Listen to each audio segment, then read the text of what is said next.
I wanted to come out here today and record a little tribute, something very from the heart, something that means a lot to me, which is an old family pet that I had. It's a dog named Severus, who passed away back in 2021, and I wanted to record a bit of a tribute to him, because the way I see it, he was one of my best friends in my family system. He was one of the few people, well, not a person technically, but one of the few members of our family who I really felt bonded to, who I felt I could be nice to, who I felt comfortable around, someone who didn't hurt me, someone who was nothing but a friend. Now, Severus was a bit of an aggressive dog, so it's a little ironic that I refer to him as a friend, but the reason he was aggressive was because my father abused him when he was a puppy. My father took to beating him to drill into him the so-called lessons that he needed to learn. In order to potty train him, my father put Severus in a cage every time that he peed inside the house and kept him in the cage despite his howling and his cries and his sadness. Severus would scream out and cry out for the whole house to hear when my father put him in one of these cages. And it struck my heart so strongly. I only wanted to get up from the breakfast table and go let Severus out of the cage. But my father insisted, no, Severus has to stay in the cage so he can learn his lesson because he peed inside the house. But the way I saw it, we were only torturing Severus. We weren't teaching him with compassion or grace. We were only torturing him and being unnecessarily cruel. And my father was often unnecessarily cruel with Severus, not only putting him in these cages and keeping him in there despite how he howled and cried and so longed to be released, but he would also spank him and hit him on the head and perform all different types of physical abuse on Severus if Severus misbehaved, which led to Severus being a very standoffish dog, a dog that was not super affectionate for the rest of his life. He was always kind of at odds with people and other dogs and just the world in general. He seemed to always bare his teeth for the world. He always was ready for that person who attacked him. He always was bracing for and anticipating the next time he would be violated. And it was sad because it made him, in a lot of ways, very hard to connect with. Not everyone in my family really liked Severus all that much. In fact, a lot of the time, it seemed like Severus was just something of an annoyance, something that we had to deal with because he was part of the family, but a lot of people didn't really like him. And in large part, they didn't like him because he was aggressive. He was very wild and free, and in a lot of ways would not take to conditioning. He was a variable, a rogue element. Severus was not entirely domesticated. Severus bit multiple people, including family members, and so he had this kind of reputation in our family as being wild, aggressive, dangerous in a lot of ways. But Severus was a dog who I always tried to see the good in. I always tried to be his friend. I always tried to show him some love and some compassion. Whenever I passed him, I would try to stop, pet him on the head, maybe give him a kiss on the head. He had very soft fur for all of his seemingly unlikable characteristics, his aggressiveness, his hostility, his standoffishness. He had very soft fur, which for me kind of made up for everything else. So I'd always stop and try to pet him, enjoy his very soft and luxurious fur, and I would try to just be nice to him, show him some affection, because I understood that so much of his early life had been anything but affection. It had been so much abuse, so much mistreatment, hitting from my father, yelling, being put in a cage.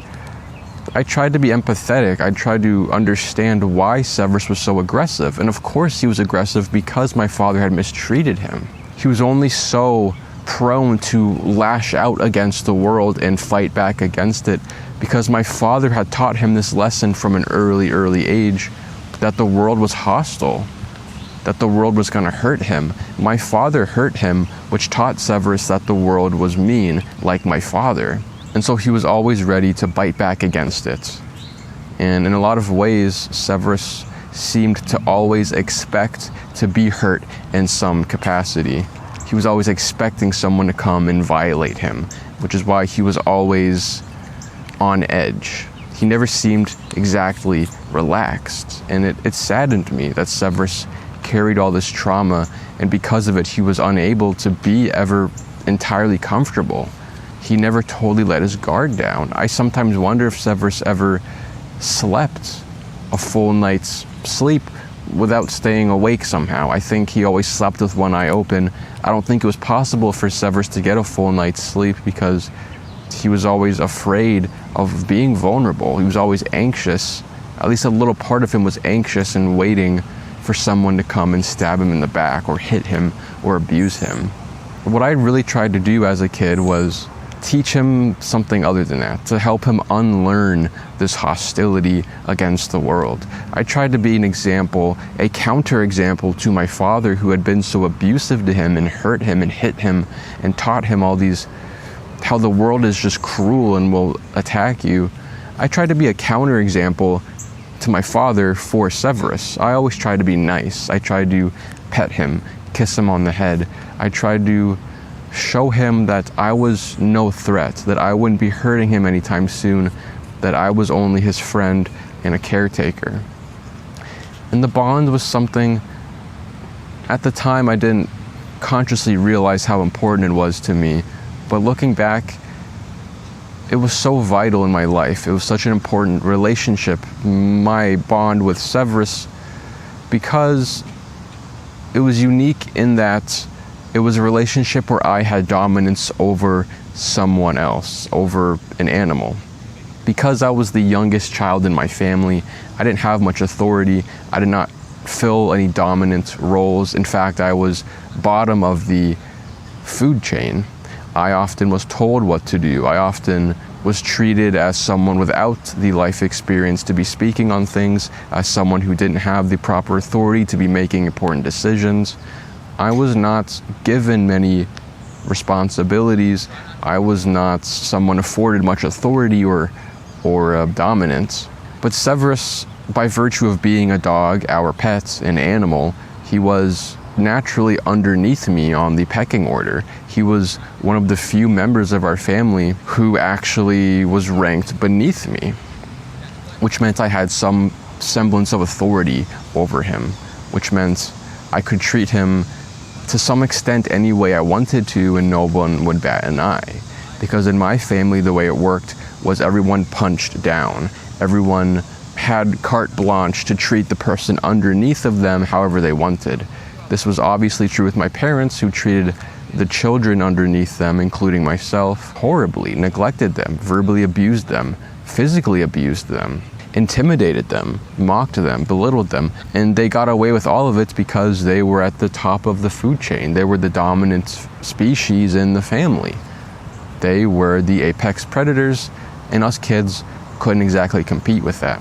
And so I was used to being on the bottom of the food chain, of not having dominance, of being someone who did not hold authority but was constantly subjected to and at the mercy of authority. But uniquely, Severus, as our family pet, was a member of the family who actually fell underneath me. He was beneath even me on the pecking order. And so I saw that I had authority over Severus, that I had the ability to treat him however I wanted. I could have been abusive to Severus, and I don't think my parents would have batted an eye. They would have allowed it. Anytime Severus misbehaved, or if I perceived he had misbehaved and I decided to spank him or hit him on the head, to somehow physically abuse him to teach him a lesson, my parents would not have batted an eye because they saw it that I had dominance over Severus. He was a pet, he was under me, and so I could do as I wished with him. What my parents had a problem with was with someone beneath them punching up. If I had ever countered my parents' abuse, if I'd ever stood up for myself, if I'd ever told them, "You're not treating me right," they would have taken issue with that because it would be the slave lashing out against the slave master.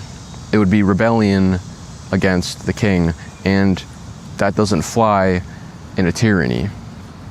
And so they would not have accepted that, but Severus was underneath me.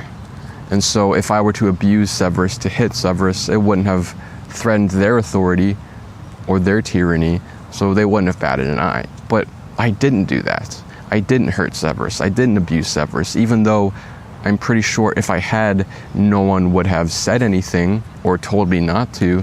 I decided not to. I decided I wouldn't hurt him, that I would be a caring, compassionate presence in his life, something he hadn't had for his whole puppyhood and for much of his dog life. What made me sad, though, was that Severus didn't seem to understand affection. It seemed like an alien language to him, a foreign language. He didn't know how to respond to it. Whenever I did pet him, which was often, very often, as often as I ever passed him, I would stop to pet him and kiss him on the head and show him some compassion. And he would lay there and he would take it. He would let me pet him. He would let me do as I wished. And it wasn't as if he was aggressive when I did this. He wasn't getting mad or growling at me for petting him, but he didn't exactly reciprocate the affection. He didn't nuzzle me with his head. He didn't lean into me to show that he wanted more petting. He didn't seem necessarily to enjoy it, and he didn't necessarily not enjoy it. He didn't hate when I petted him, but he didn't necessarily love it either. And whenever I saw this, I realized again and again that Severus was not promised this when he was a puppy. When he was a puppy learning the rules of this world, my father had not taught him love and affection. My father, by virtue of having beaten him and put him in a cage, had taught him that the world was mean and cruel and hostile, which meant Severus was not used to affection. It didn't make sense to him. It wasn't what he had been promised. Why is someone being nice to me? Again, Severus was not aggressive when I pet him. He didn't find it unenjoyable, but he didn't exactly find it enjoyable the way that a well-adjusted dog should. He seemed in a way confused, like, why are you treating me so well? What is happening? It was weird and strange to him whenever I showed him love. And it made me sad because I could tell then just how hurt Severus was and just how wrong my father's abuse on him had been. Just the deep wounds that he carried, how it so deeply warped his idea of the world, that he only believed the world was out to get him, and when the world wasn't out to get him, but in fact was affectionate and showed him compassion, that it didn't compute with him. He almost short-circuited. It didn't make sense. He didn't know how to respond to it, so he would just lay there limply with no response at all, as if his brain didn't know how to compute the stimulus of being pet, of being shown physical affection. But despite the fact that Severus didn't seem to totally understand how to receive and accept affection and to give it back, despite the fact that that part of his brain was not exactly working quite correctly, I think he enjoyed it a lot more than he let on, and he appreciated all the years and all the time I tried to spend being nice to him. In counter to my father, I tried to show him love. I tried to be a counselor and a caretaker to what I saw as an abuse victim. And Severus did appreciate this because years later, Severus developed cancer, a tumor in his mouth that eventually grew to his brain. And it was something we didn't know at the time. We didn't find out that it was a tumor until it grew into his brain. And at that point, it obviously was too late to do anything about it. To remove the tumor would just be to kill him or otherwise lobotomize him. And so when we found this out, we had to decide to euthanize Severus for his own good. Severus lived with this cancer, unbeknownst to us, for a couple years. The last couple years of his life were very, very difficult, very sluggish, slow, unhealthy. Severus was a withering dog who was losing his strength more and more every day. He seemed to not have control over his body, like he didn't know what he was doing. His systems were breaking down. I remember that he would walk around the house, and often wherever he walked, he would leave a trail of drool that came pouring out of his mouth. And it was obvious that he didn't know how to control the drooling. It just kind of spilled out, and he didn't mean to, but his body was just breaking and he couldn't stop it from happening. And during these final years of his life, I more than ever tried to be for Severus what I'd always been, which was compassionate. I tried to be nice. Now that I knew his body was breaking down and his life was probably coming to an end, I wanted to show him now more than ever that he had been loved and that I'd always appreciated him. And he had been one of my best friends. I remember when I found out how it really paid off was Severus would go around. He was sick, he was old, he was dying, and he would go around the house at night when it was bedtime and look for a place of refuge, look for somewhere to sleep. He wanted to jump on someone's bed and sleep there for the night. He wanted to get comfortable and rest his head, his poor dying head. And people like my mother and my brother would kick him out of their room when he tried to lay on the bed because they found it was gross, that his saliva would get everywhere. They didn't want him to jump on their mattress and their comforter and get saliva all over their blankets, and the saliva kind of smelled bad, admittedly, and they thought it was gross, and they told him, no, you can't get on my bed, get away. And they would, my mother especially, and my brother, both were very kind of cruel and not sympathetic. Anytime Severus tried to get on their bed, they would, with a knee-jerk reaction, say, no, get off, stay off the bed, and they would push him away because all they cared about was the cleanliness of their comforter and their blanket and not Severus.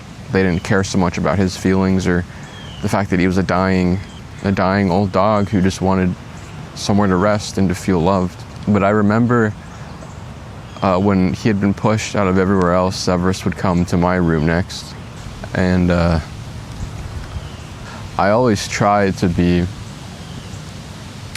nice to him. I always let him in. I never pushed him away. When I saw Severus come in, I could always see by my doorway when his shadow would come in, and I would see the big fluffy dog come in and stand there for a second, hesitate at the doorway, as if he was expecting me to push him out the way everyone else had. He came up to the door, stood there for a second, and was half ready to walk away, to be rejected. But I always told him, no, you can come in, come on. And I would pat the bed next to me. My bed was right behind my desk, so I would spin in my chair. I would pat the bed and say, come here, you can have this spot. And he would always hesitate so much. I would have to really egg him on and encourage him. I would have to repeatedly say, no, it's okay, you can come here, you can lay on my bed, I won't push you away. And after much encouragement, after really trying to convince him that it was okay, he would finally slowly walk his way into my room and then hop up on my bed and lay down. And again, Severus was showing this unfamiliarity with the idea of affection, of niceness. He would come as I asked him to and lay on my bed. I invited him, I encouraged him, and he would come and finally lay on my bed, but he almost didn't seem to understand why I let him do it. Again, affection and kindness didn't compute with him, but nonetheless, I think he appreciated my invitation, and when he came to lay on my bed, I let him stay as long as he wanted, because I knew he was a dying dog, and I only wanted to be nice to him in his final years. I knew the life he had lived, I knew the abuse he had suffered, I knew how much my father had totally ruined his brain, had set him against the world ever since he was a puppy by abusing him and showing him only hostility. I understood all of this, and I tried to sympathize with it. And it was really quite rewarding to see that it almost felt like Severus remembered me. In those moments, it was like he remembered all the years I'd spent trying to be nice to him. And when he came around to my room, and when everyone else had pushed him away, some part of him, even though he didn't know why, he didn't understand why I was nice to him, but some part of him remembered me. Some part of him remembered. He said, here's the one. He said, here's the one who never forgot me. And I never did.